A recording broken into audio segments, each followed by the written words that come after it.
Sometimes we reach a point where everything feels off. Our relationships seem hollow, our choices don't feel like our own, and we sense we're playing a role rather than living a life. It's not dramatic, it's subtle, like a quiet ache that grows louder over time. You might smile in public but feel strangely disconnected when you're alone. There's a gnawing question under it all. Is this really me? This is where Carl Jung's work becomes more than theory. It becomes a mirror.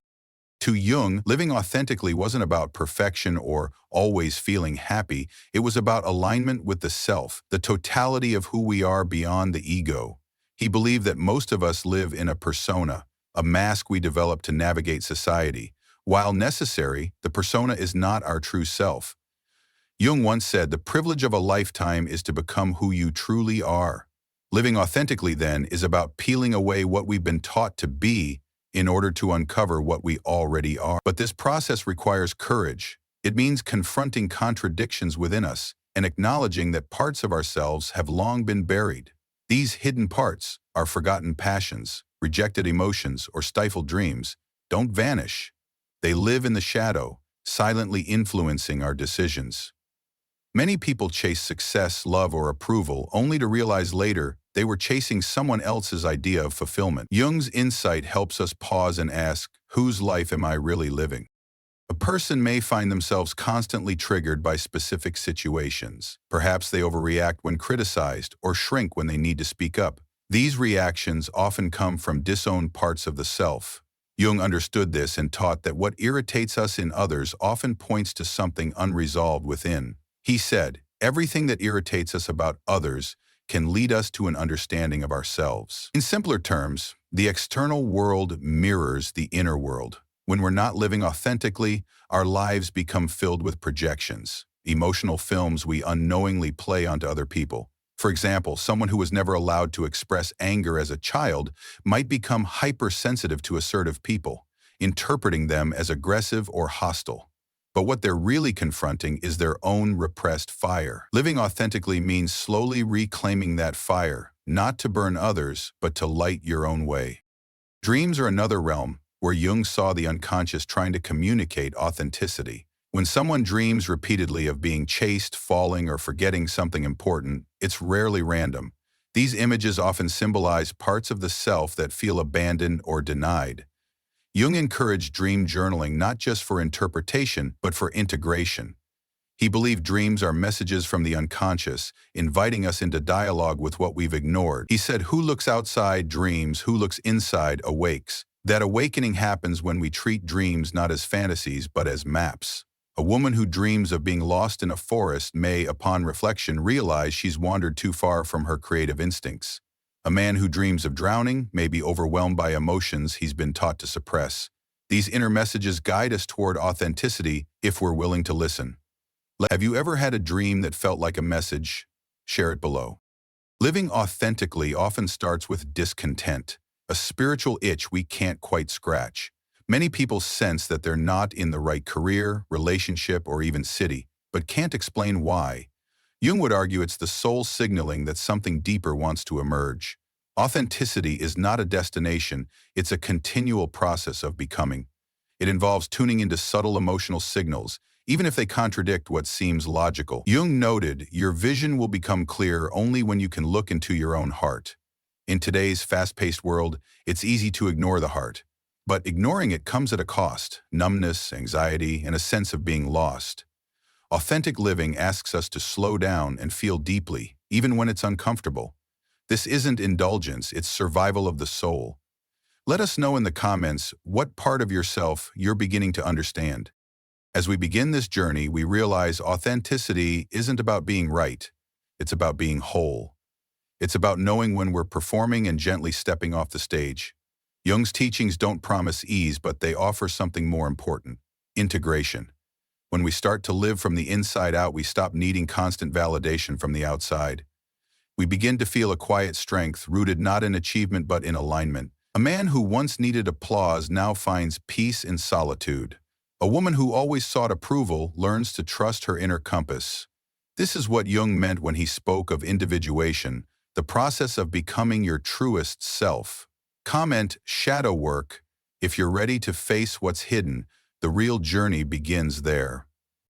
As we move deeper into Carl Jung's vision of authenticity, we begin to see how much of our daily life is shaped by unconscious forces.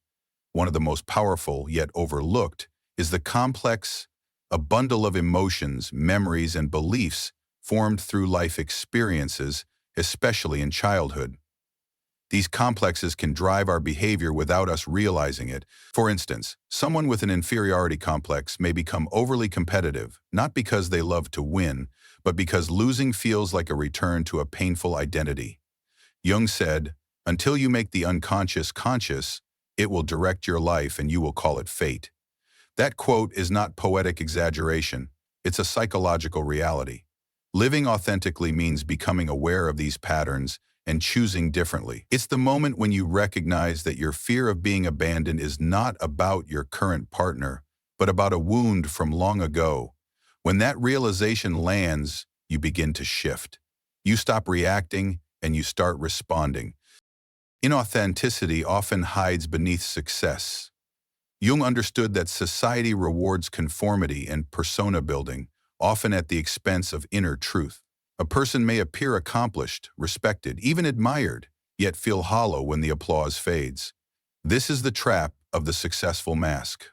Jung observed that people often build entire lives that look right but feel wrong. He said, "The most terrifying thing is to accept oneself completely." That's because true acceptance requires us to see our darkness alongside our light. It means acknowledging envy, resentment, fear, and desire, not to act on them blindly, but to understand their message. A woman who always plays the role of the selfless giver might one day explode in rage, surprising everyone, including herself. That outburst is the shadow breaking through. It doesn't mean she's broken. It means living authentically doesn't mean rejecting your shadow. It means making peace with it, integrating it, and letting it teach you where you've been denying your truth. Relationships are one of the richest mirrors of our authenticity, or lack thereof. Jung taught that we attract and are attracted to people who carry parts of ourselves. This is known as projection. He said, "The meeting of two personalities is like the contact of two chemical substances. If there is any reaction, both are transformed." In other words, no one enters your life by accident. The people who challenge you the most, those who trigger, frustrate, or deeply move you, often reflect parts of yourself you haven't fully owned. For example, a man who prides himself on being rational may fall for someone deeply emotional. At first he might be fascinated, later he might feel overwhelmed. But what he's really confronting is his own denied emotional world. That relationship becomes an invitation not just to love the other, but to rediscover a missing part of himself. If we run from these mirrors, we stay fragmented. If we stay with them, we begin to heal. Which relationships in your life feel like mirrors right now? Jung placed immense value on solitude, not as isolation, but as a sacred space for self-discovery. He believed that only in stillness can the true voice of the self be heard. In our world of constant stimulation, it's easy to mistake noise for connection, but the deeper work of authenticity often happens in silence. Jung once said, "Loneliness does not come from having no people around you, but from being unable to communicate the things that seem important to you." Many people feel this loneliness even in crowded rooms, even in relationships. It's not about numbers, it's about depth. Authentic living requires us to cultivate that inner conversation, to sit with our discomfort, to let emotions rise without distraction, to listen not to the world, but to the soul. This is the space where old wounds speak and new insights emerge. It's also the space where you realize that your truth was never gone, it was just buried under noise. If you've felt that kind of quiet ache, you're not alone. Living authentically means we no longer betray ourselves to be liked, accepted, or praised. It means we begin to choose truth over comfort, even when it's hard. This doesn't mean becoming rebellious or rejecting all structure. It means making choices that resonate with your deepest values, not just your fears or roles. Jung believed in individuation, the lifelong process of becoming who you really are. And he didn't promise it would be easy, but he believed it was essential for the soul's fulfillment. He said, "I am not what happened to me, I am what I choose to become." This quote carries profound hope. No matter your past, your traumas, or your mistakes, The door to authenticity is always open. Every day, you get to choose again, to listen more deeply, to speak more honestly, to live more freely. Comment, I choose authenticity if this path resonates with you. Your voice matters, even if it trembles. The journey into authenticity eventually brings us to the question of identity. Who am I beneath the roles, the history, and the pain? Carl Jung understood that identity is not something fixed. It evolves as we peel back the layers of our unconscious mind. Many people live with a fragmented sense of self, defined by what they do, what others expect, or what they've survived. But Jung challenged this surface-level existence. In his own words, the shoe that fits one person pinches another. There is no recipe for living that suits all cases. This quote reminds us that authenticity is not about following a formula. It's about tuning into our unique psychological fingerprint.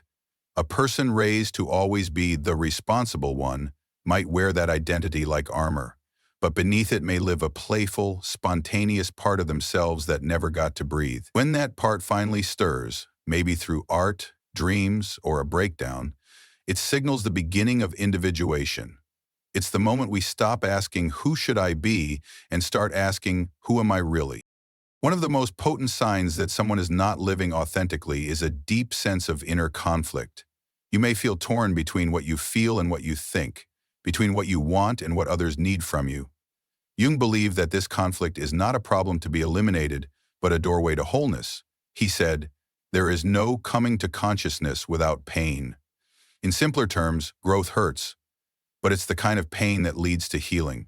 A woman who constantly suppresses her voice to keep peace might start having anxiety attacks, not because something is wrong with her, but because something true within her is trying to rise. That anxiety is a symptom of inner division. When she starts speaking her truth, however imperfectly, the anxiety may lessen. This is not magic, it's alignment. Living authentically means learning to endure the tension between who you've been and who you're becoming. It means holding space for contradiction until clarity emerges. Jung placed great emphasis on the concept of the shadow, the unconscious part of the psyche where we store all the traits we deny, reject, or are ashamed of. He believed that until we face the shadow, we cannot be whole. He wrote, "One does not become enlightened by imagining figures of light, but by making the darkness conscious." This quote challenges a common misconception about personal growth, that it's only about becoming more positive. In truth, it's about becoming more honest. Imagine someone who prides themselves on being kind and selfless. If they never acknowledge their anger, jealousy, or selfish desires, those emotions will fester in the dark, eventually exploding in harmful ways. But when they admit, yes, I do feel angry sometimes, they begin to reclaim their humanity. That's shadow work. It's not easy. It's raw, vulnerable, and deeply uncomfortable. But it's also liberating, because once you face the parts of yourself you were taught to hide, you start to live without shame. Comment, shadow work, if you're ready to turn toward what you've been avoiding. The dreams we dream at night are often the language of the shadow and the soul. Jung believed dreams were not meaningless fragments but coded messages from the unconscious mind. They reveal where we're out of alignment, what we're avoiding, or what we need to reclaim. A man who dreams of wandering through abandoned houses may, in waking life, be avoiding parts of himself he's left behind. A woman who dreams of fire may be witnessing the rise of suppressed passion or rage. Jung urged us to treat dreams not just as symbols, but as stories we're telling ourselves from the inside out. He said, "The dream is the small, hidden door in the deepest and most intimate sanctum of the soul. To walk through that door is to listen. You don't need to analyze every image perfectly. Sometimes just sitting with the emotion of the dream is enough. Let it speak to you, let it guide you. If you've had a dream that keeps returning, write it down. It might be your soul's way of whispering the truth you've been afraid to hear." Ultimately, authenticity is not found in achieving a perfect life. It's found in returning to ourselves again and again. We will falter. We will fall back into old roles. We will forget. But Jung reminds us that the self is always there, waiting beneath the noise. He taught that the goal of life is not to be good, but to be whole. Wholeness is not achieved by cutting off a portion of one's being, but by integration of the contraries, he wrote. That means all of you belongs. Your fear and your courage, your logic and your emotion, your past and your future. When you begin to live with this integration, something inside settles. You stop striving to become someone else. You begin to recognize that you were never broken, you were just divided. And every choice to honor your inner truth is a step toward reunion. Let us know in the comments what part of yourself you're ready to welcome back. As we reach this final chapter in Jung's vision of authenticity, the journey turns inward with even greater intensity. You may have realized by now that living authentically isn't a matter of simply choosing a new lifestyle or adopting a better mindset. It's a soul-level reorientation, a homecoming that requires you to dismantle all the scaffolding that once held your identity together. And as you do, fear often arises. You may ask yourself, if I stop performing, will I still be loved? If I stop pleasing, will I be accepted? Carl Jung understood this fear intimately. He said, "The greatest tragedy of the family is the unlived lives of the parents."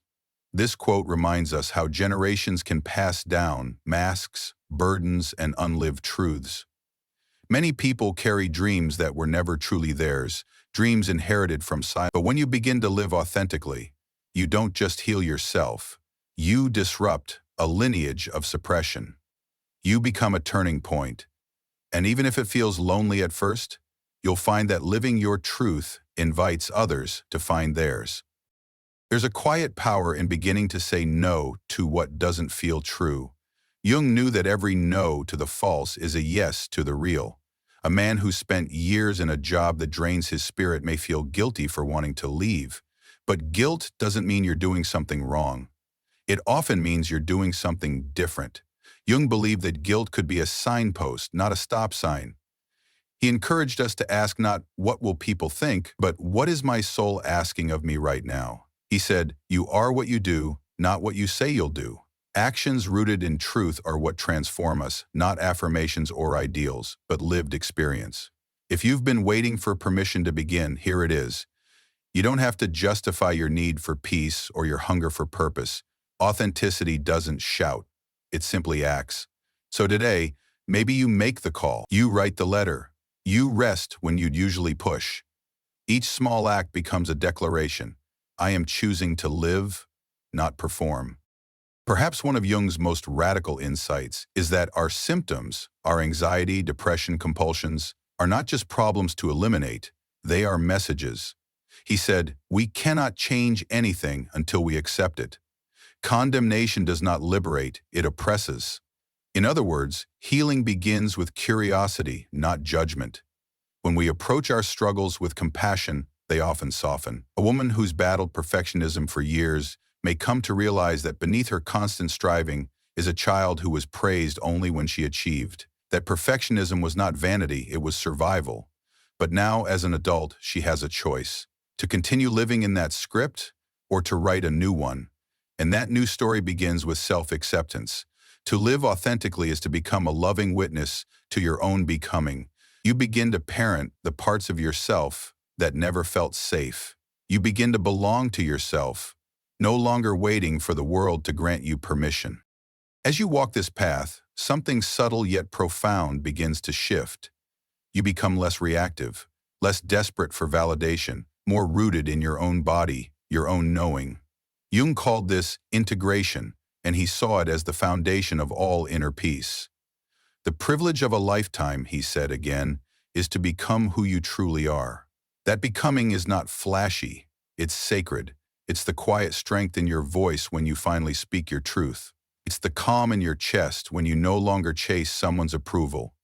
It's the stillness in your spirit when you realize that your worth was never up for debate. In that space, you stop performing life and you begin to live it. Not for applause, not for likes, not for status, but for the deep, resounding alignment between who you are and how you move through the world. Now it's your turn. This isn't just a video, it's an invitation, a doorway into yourself. Comment the day you're beginning this journey of self-discovery, whether it's shadow integration, dream journaling, or simply speaking more honestly with those around you. And come back in a few weeks to let us know how far you've come. Your growth matters. Not just to you, but to those you may inspire by sharing it. This is how we reclaim ourselves, one truth at a time.